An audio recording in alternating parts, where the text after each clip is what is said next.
Šiandien laidoje Auksarankiai.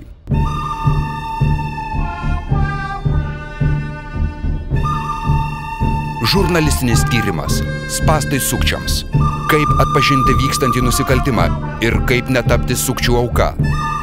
Kriminalinės istorijos ir ilgapirščių veiklos metodai.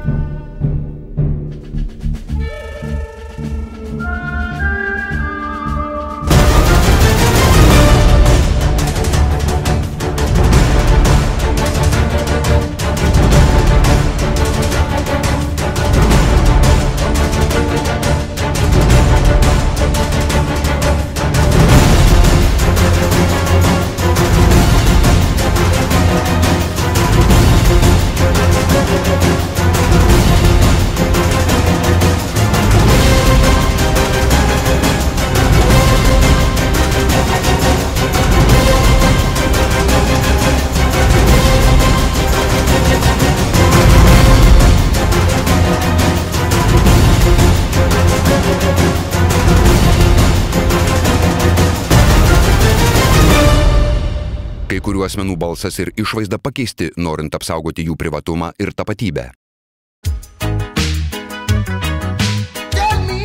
Šiandien laidoje Auksarankiai, kišenvagiai, plėšimai, nelegali taksi verslo pusė ir narkotikų kelias.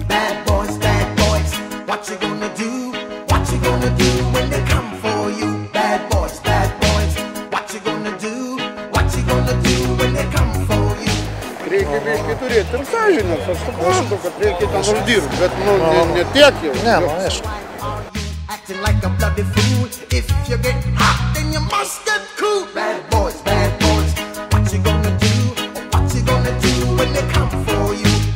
Nuo ko viskas prasideda?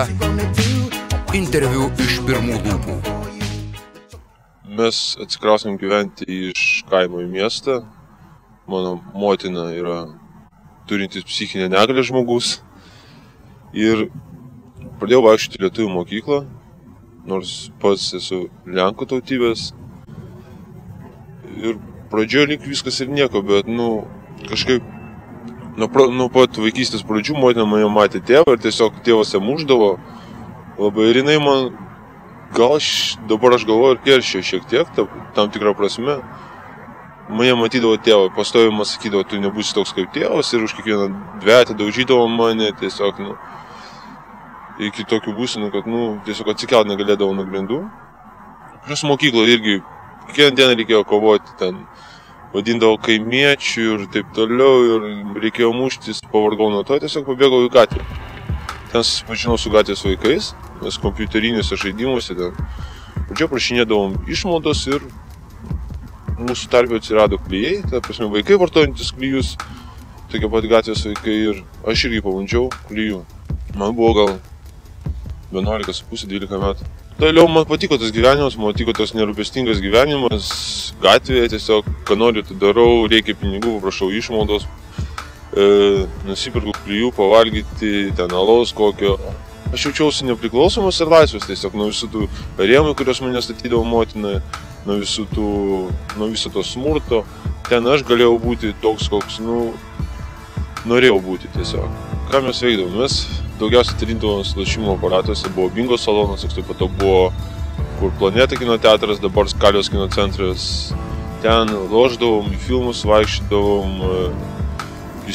pirkę klijų, vaikščiodavom, išmaldos prašinėdavom. Turėdavom kur nakvoti, ten laiptinės, visokie sandėliukai, kanalizacijos stotis, palėpės ir taip toliau. Aplamai, kai susivartojęs klijus, žolę, antidepresantus, heroiną, opioidų ekstraktą, taborinį iš Taboro čigono, amfivitaminą, LSD, ekstazį. Engiami bendramžių, asocialių šeimų ar nuo gyvenimo problemų bėgantys vaikai gana lengvai ir greitai atsiduria gatvės kryžkelėje. Miesto pakampėmis slampinėjantis jaunimas ne tik bando prasimanyti pinigų, jie netrukus išmėgina ir visas prieinamas svaiginimosi priemonės. Pradžioj tai buvo tik klijai, tai nebuvo sunku jų įsigyti, tai kioskai kiekvienam pasidavinėjo. Ir net tos pardavėjos kartu ir maišiukus pardavinėdavo, kad žinodavo, po 10 centų maišiukus žinodavo, kam mums tie klijai reikalingi. Kioskas – tai gera tetulė pardavėja, kuri su klijais parduoda ir maišelį. Tai narkotikų liūno kelio pradžia. Tiesiog buvo paprasta. Po to atsirado heroinas ir tiesiog buvo vyresni draugai mūsų tarpe, kurie jau buvo paragavę, žinojo, kur paimti, vis tiek senamiestis. Čia tokia vieta, kur visokie ir pankai tūsinasi ir kitų subkultūrų žmonės ir susirasdavo. Kompiuterinių žaidimų klasės ir taškai dažnai tampa tomis vietomis, į kurias renkasi neturintys kuo užsiimti vaikai arba vaikai, kurie jau atsidūrė gatvėje. Beje, čia vyksta ir vagystės.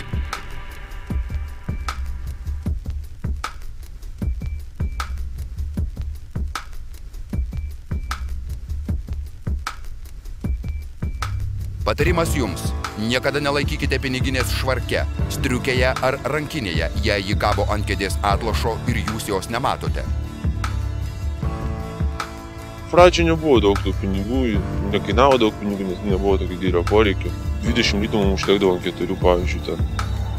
Mes išpraskiesdavom ir įsidurdavom tiesiog ten po 5 tos taškus vadinamus. Visgi, kaipgi vaikai gatvėje prasimano pinigų?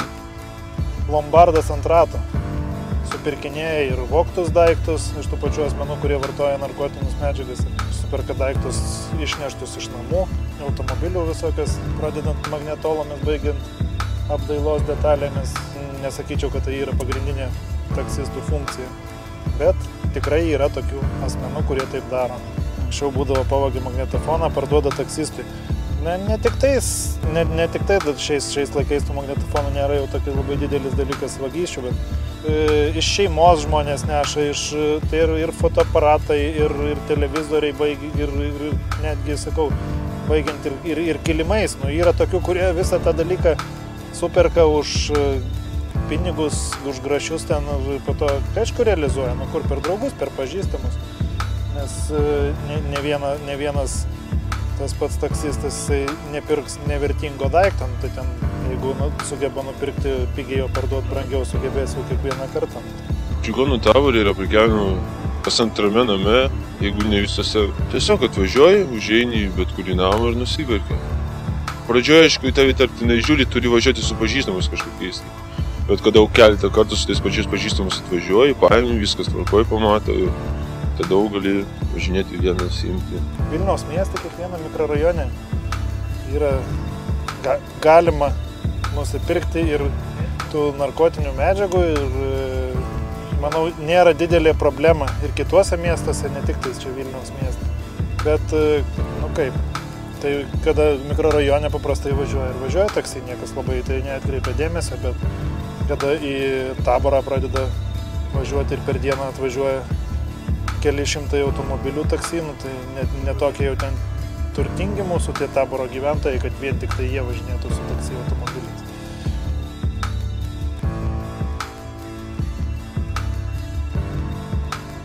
Netrukus laidoje Auksrankiai.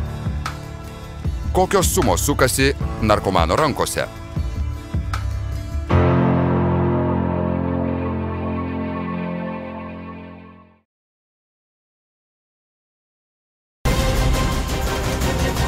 Netrukus laidoje Auksrankiai. Kokios sumos sukasi narkomano rankose?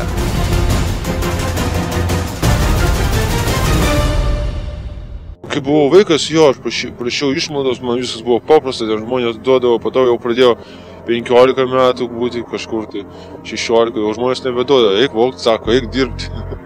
Ir pirmo pasiūlymo paklausiau, jau vogti.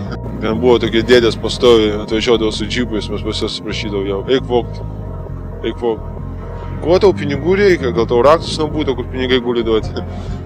Arba eik vogti, ir viskas, ir eini vogi. Iškaulytų ar išmaldai surinktų pinigų vieną dieną pritrūksta. Žengiamas naujas laiptelis žemyn. Gatvėje atsidūręs žmogus pradeda vogti. Maždaug iš namų esu išnešęs iš tikrųjų. Nežinau, aš kažkaip toks kenkėjiškas buvau ir mašino, magnetolos, net ženkliukus, nuo mašino ženkliukus vienu metu vogdavau. Tiesiog ir parduodavau.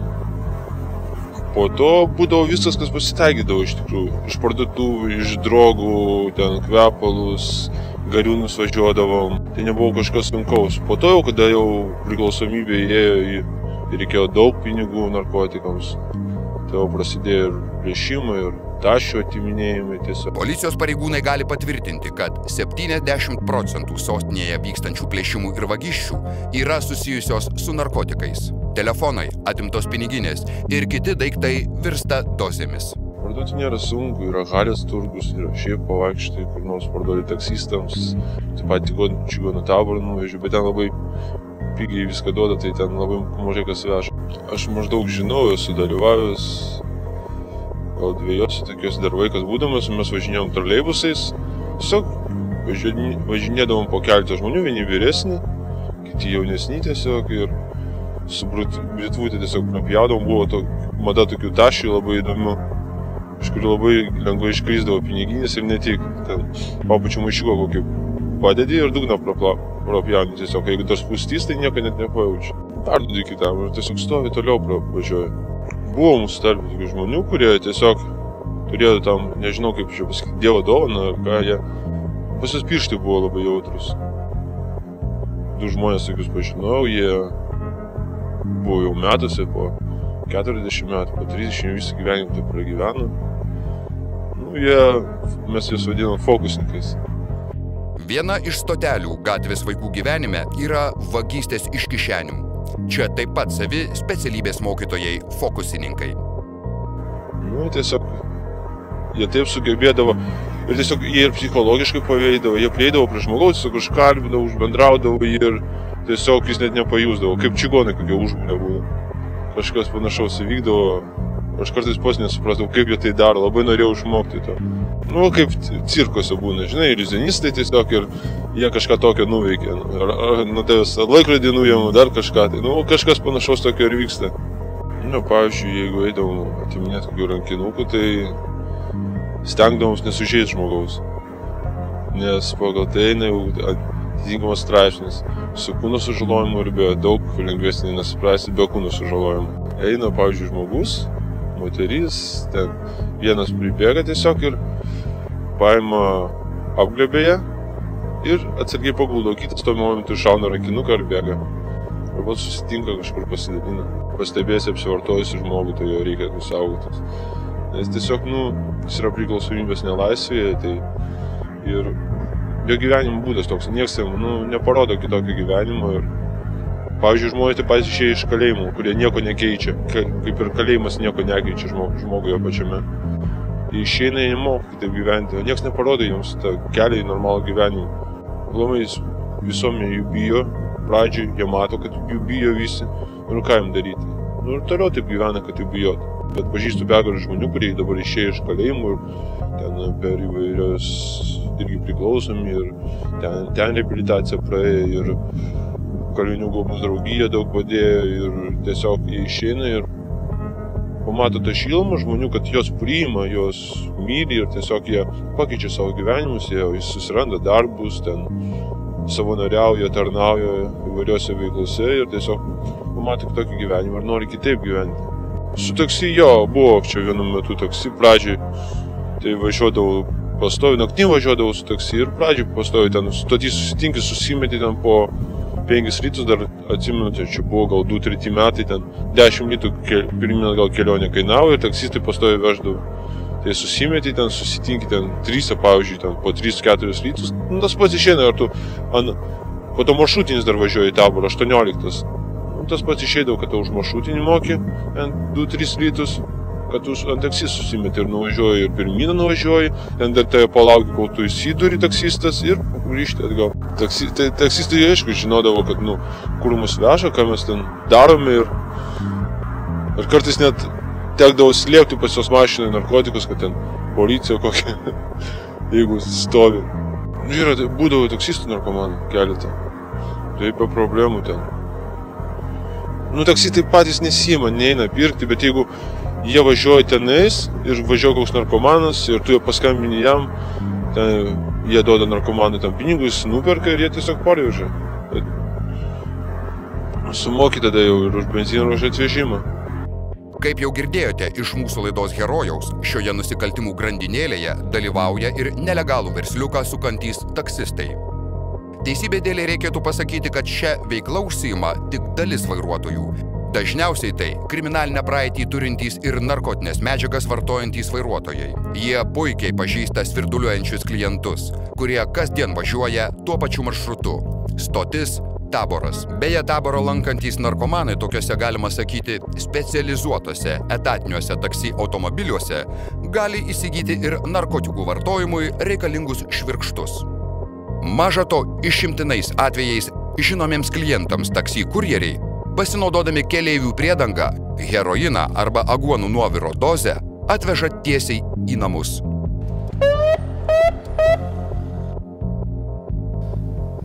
Taksistai, kaip ir visi žmonės, dauguma geri.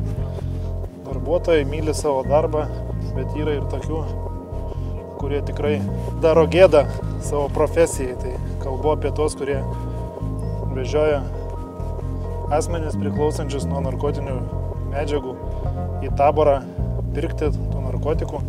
Žino, dėl ko veža, žino, ką ten darys tas asmuo ir vis tiek įveža vien dėl to, kad uždirbti to savo 5 arba 10 litų. Negana to dar pas kai kurios taksistus pasitaiko, kad turi pas save mašinai rinkinukus, tokie kaip švirkštai, šaukšteliai, visokie ten bintai ir taip toliau, kas reikalinga vartojant narkotinės medžiagas. Jeigu vdruk netyčia kažkuris tai iš šitų narkomanų neturėtų su savim švirkštą, tai viskas prašom vietoj, taksistas gali pasiūlyti savo asmeninį rinkinį ir viskas tvarkoj.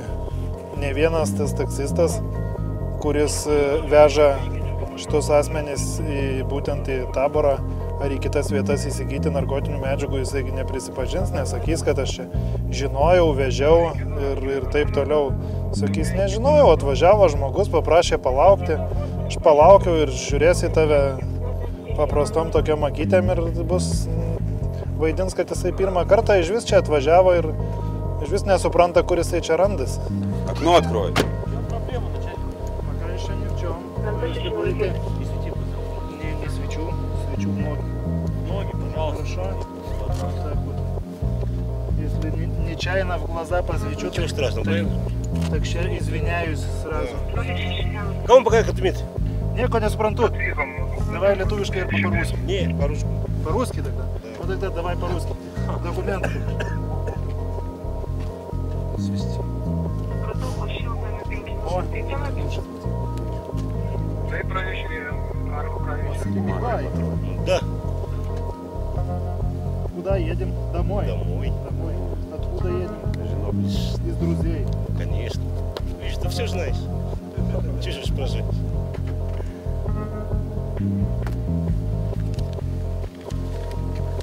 Ну, как бизнес?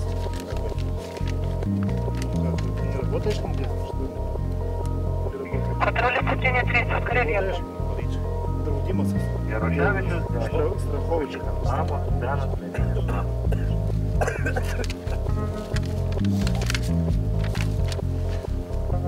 Закройте окна. Да ладно, деньги даже держи. Так, вылезать с машины все. Сейчас вылезешь. Давай по одному. Давайте все из кармана. Окей? Beje, dar apie transportą į Taborą. Į jį važiuoja ne tik taksi. Yra specialus autobusas net padarė, kad į Taborą važiuoti pirmas A vadinasi. Anksčiau buvo tik pirmas, jisai važiuodavo į oro uostą, į Taborą, bet po to pagailo turbūt ir svečių miesto, ir tiesiog užsieniečių. Tai padarė pirmą A, kuris važiuoja tiesiai į Taborą ir ten pastoja pilnas prigrūsas, būna apsivartojusių. Į priekį važiuoja visi tokie šoko būsenai, abstinencijos, po to atgal važiuoja visi apsivartoja miegantis.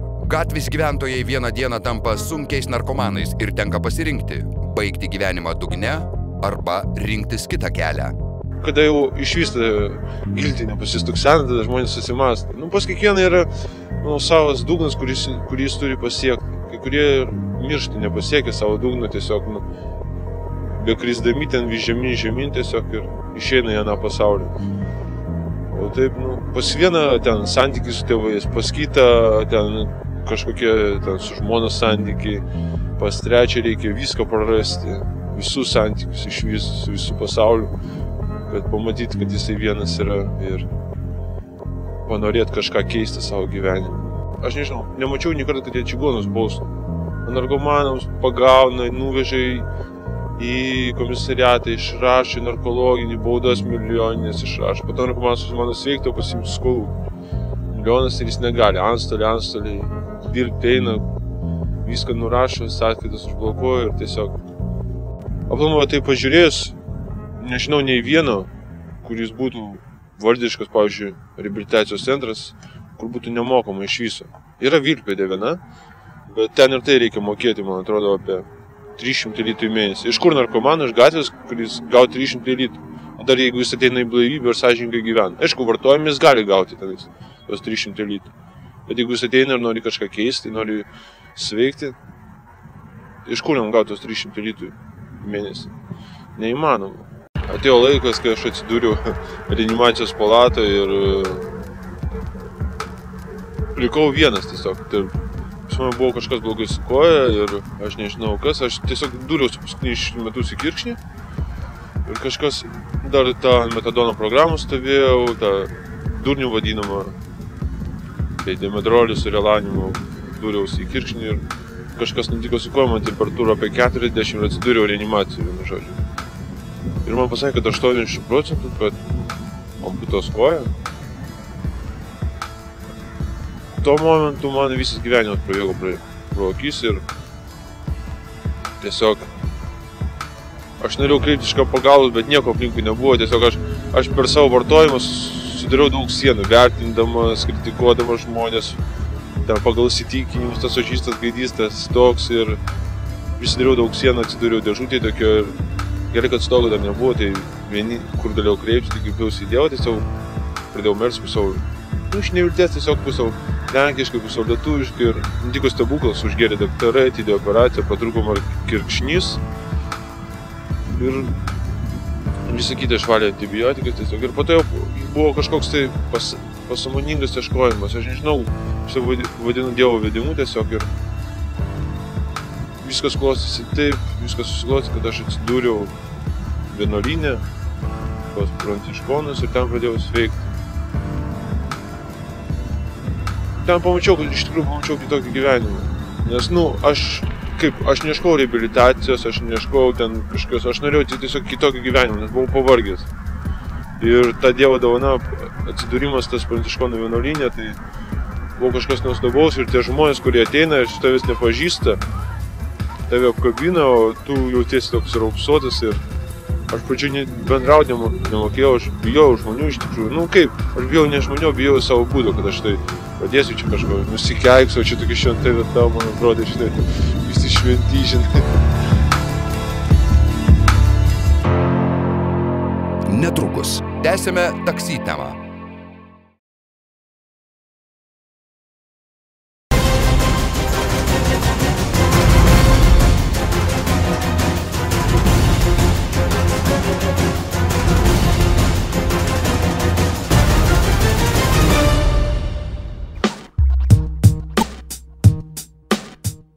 Tęsime taksi temą. Primename, kad iki lapkričio 14 dienos Vilniuje savivaldybė rengia reidus, kurių metu stengiamasi išaiškinti taksi daromus pažeidimus. Norime, kad taksi veiktų žymiai kultūringiau mieste, negu kad yra dabar. Ir kad mes negautumėm tiek daug skundų, kiek gauname iki šiol. Tai visą mėnesį vyks šis tikrinimas ir labai gerai, kad prie mūsų viešosios tvarkos specialistų prisijungė ne tik policija, bet ir mokesčių inspekcijos specialistai. Ten yra ką veikti. Beje, žiniasklaida pasiekė informaciją, kad pati Vilniaus savivaldybė svarsto apie taksi įmonės steigimą. Bendromis jėgomis, manau, mes pakelsime šią paslaugą į gerokai aukštesnį lygį. Pasak Vilniaus mero Artūro Zuoko, šią problemą padėtų spręsti keli būdai. Daugelyje oro uostų veikianti sistema, kai taksi automobiliai atveža keleivius, iš karto pasiima naujus ir išvažiuoja, arba naujos kompanijos steigimas. Meras teigia, kad šiuo metu ruošiamas verslo planas. Tačiau numatoma, kad automobiliai turės vienodo dizainą, spalvą, tipą. Greičiausiai bus dujiniai arba hibridiniai. Taip pat veiks bendras skambučių centras skirtas išsikviesti taksi. Pasak taksi paslaugų teikėjų asociacijos atstovo Richardo Kriukovo, jeigu atsirastų net ir ne savivaldybės, o normali kompanija, kuri pastatytų 20 automobilių, kad aptarnautų Vilniaus oro uostą, kainos nesiektų daugiau kaip 50 litų į bet kurią Vilniaus vietą. Dabar stovi apie 40 automobilių. Vienas išvažiuoja per dieną po 3 kartus geriausiu atveju, per tuos 3 nuvažiavimus turi užsidirbti pinigų mokesčiams, pavalgymui, už stovėjimo vietą ir degalus. Baigiantis savivaldybės reidui, atliksime dar vieną nepriklausomą tyrimą ir pamatysime, ar rengta akcija atsispindi geresnę paslaugų kokybę. Kaip žiūri savo kolegų, pavyzdžiui, darbą tų, kurie nuo oro uosto iki centro atveža už 80 arba už 150 litų? Žinai, aš nekaip į tą nežiūriu. Nes yra tokių, žinot, geriau. Yra, kai atsisėdu kalbą angliškai. Prieš įpratimo, ne? Jo, iki pašilų 150 litų. Normaliai, Sako, tu kaip? Kaip su lėktuvu šitą. Sako, tu ką, nesveikas, sako. O ką, tipo, tu žinai. Sako, nu nenori dirbti, tai sako, gerai. Tai paskambino į firmą, vairuotojų dispečerį jau pasakė, sako, žmogų atvežė nemokamai, važiuok į garažą, statai mašiną. Reikia biškai turėti ir sąžinės, aš suprantu, kad reikia ten uždirbti, bet nu ne tiek jau. Ne, aišku.